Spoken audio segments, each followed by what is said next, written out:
Good morning. Good Thursday morning. Welcome to another edition of Stick Your Face in Really Cold Water Until It Hurts multiple times. Yeehaw. Alright, so I've been pushing this off as I typically do because I really don't like this. This is not my favorite part of the day. It's becoming that though. I'm going to start doing it two times a day. In the morning to wake my ass up and in the evening to cool me down so that my sleep is hyper productive. The better sleep I get, the shorter I can sleep, the more time I can use to expedite and make my day better. That's pretty much all you're going to get from me right now because I'm going to go in the water. Alright, yeah. Come see me on YouTube if you want to know more. I'll fix and explain some stuff.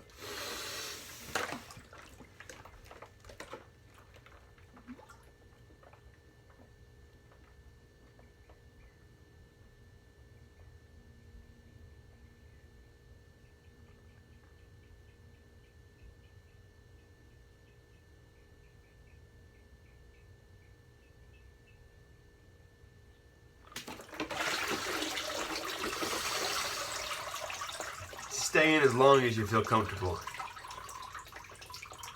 This is really cold water. You only want to push yourself until you feel uncomfortable. Maybe a little bit beyond that. That wasn't horrible though. There's still ice in it. I keep on collecting ice. If I start doing this twice a day, the ice is going to really accumulate. It melted a little bit yesterday. And I always think clearer when I come back up. And it'll be better the second time, and it'll be better the third time. It'll hurt a little bit more each time, but my brain will go into, this just makes it all seem.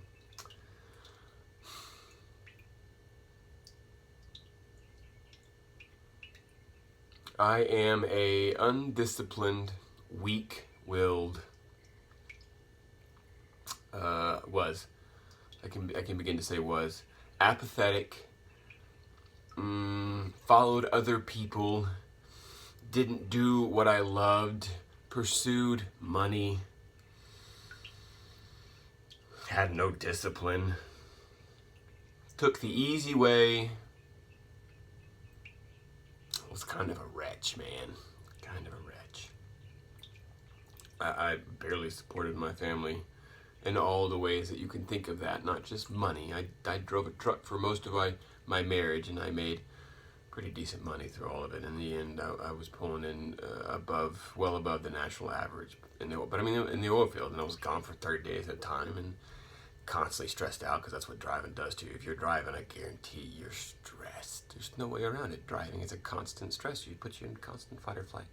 If you're not working against that, if you're driving in traffic every day and you're not working to reduce the stress that you get on a daily basis just from traffic, not to include the stress from relationships and an unordered home and improper food, like, it's chronic. Everyone who lives in an American city, I promise you're stressed out. You are riding the boat of fight and flight. You are diving into sympathetic every single day. See, I have, over the past 6 years of studying, have begun to learn how to get myself into parasympathetic so I can go into sleep better and so I can heal better. Using the ice is one of those things that I do. Turning off all of my blue lights in my home when the sun goes down so that all I have are amber or red or yellow lights. That's huge.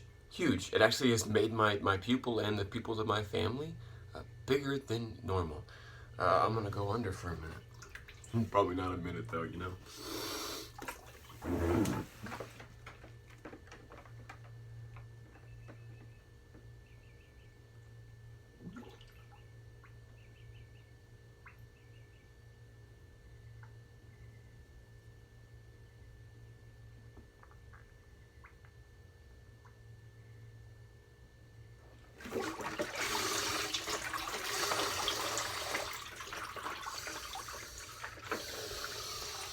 Hurts more every time. Whew.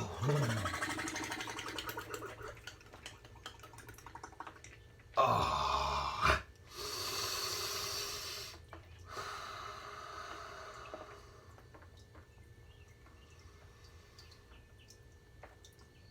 But when I wake up, I'm pretty deep in parasympathetic, and it can be kind of hard to wake up from that.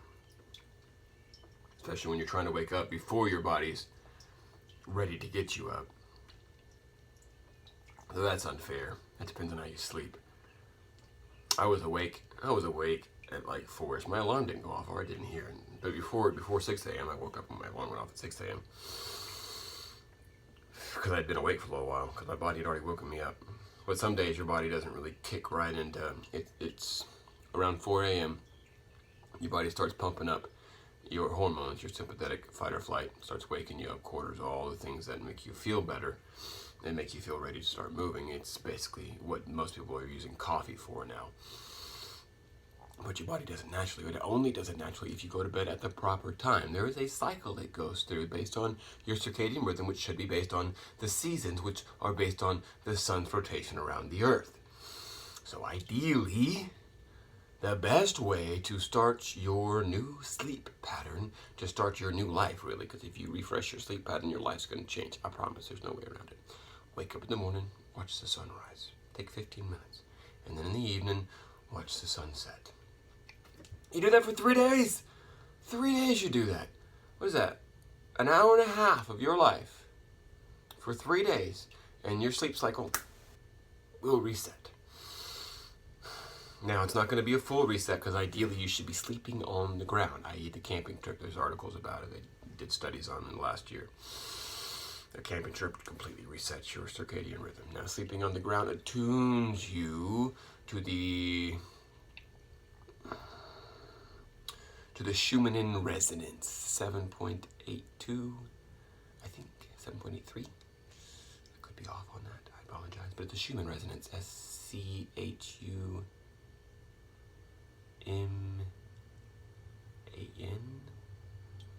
Anyways, it's the frequency that the Earth is constantly giving off, and has been giving off since it was created. All right. So when you sleep on the ground, your body attunes to that, and when it tunes to that resonance, that frequency, amazing sleep. Like, you get amazing sleep out of it. That's why when you go camping, you sleep on the ground. Oh, you feel amazing. It's a great day. That is if you can harden yourself to the elements, and you don't mind a little bit of cold, a little bit of chill, a little bit of discomfort. If you got issues with discomfort,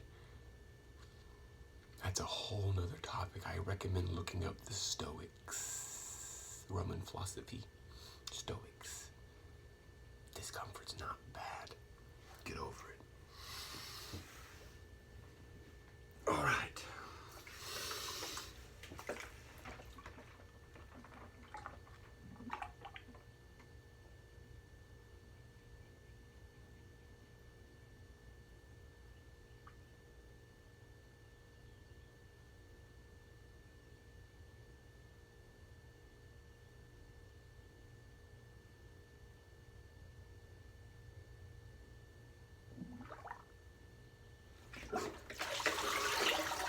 Dave Asprey said that he would use a snorkel and stay under for 5 minutes. I can hold my breath for a pretty long time, but it's difficult in that water, holding your breath like that. Brings it to a whole nother level. I don't like breathing through my nose, though. Matter of fact, I hate breathing through your nose. You're not supposed to breathe through your nose. You're supposed to breathe, your nose, your mouth. I don't like breathing through your mouth.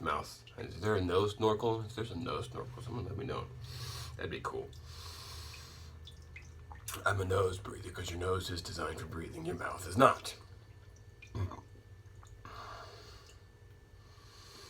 So I am doing this, if you're wondering, in order to create discipline. I think I might have mentioned that in the last ice dunking episode. We want to call them that. Why not? Because I have lived an undisciplined life for 33 years. I'm 34 now. I'm kind of working on discipline. It's been a process. I haven't been great at the last year and a half, but I'm improving. It's getting better. Because the more you do something, the more you practice something, the better you get at it. There's no way around that. And the more efficient you get out of that, the faster it happens. So my goals, I have a few goals right now. A trifecta of them. Maybe it's more than that. I'm still working on goal planning and all that. But I have a couple. Wake up at 4 a.m. every day for 90 days. That's one. That's one. Dunk my head in cold water every day for 90 days. That's another one. Don't eat. Yeah, it's trifecta. Don't eat after 1800. That's 6. No. Yeah, that's 6 o'clock. 6 o'clock for you non-military folk. Don't eat after 1800 for 90 days. I believe it takes 90 days to establish a habit pattern. I mean, it's not going to be yours yet. You're not going to own that habit. It's not going to be part of your life. You can still be taken away from it. You can take yourself away from it. But it'll be easy for you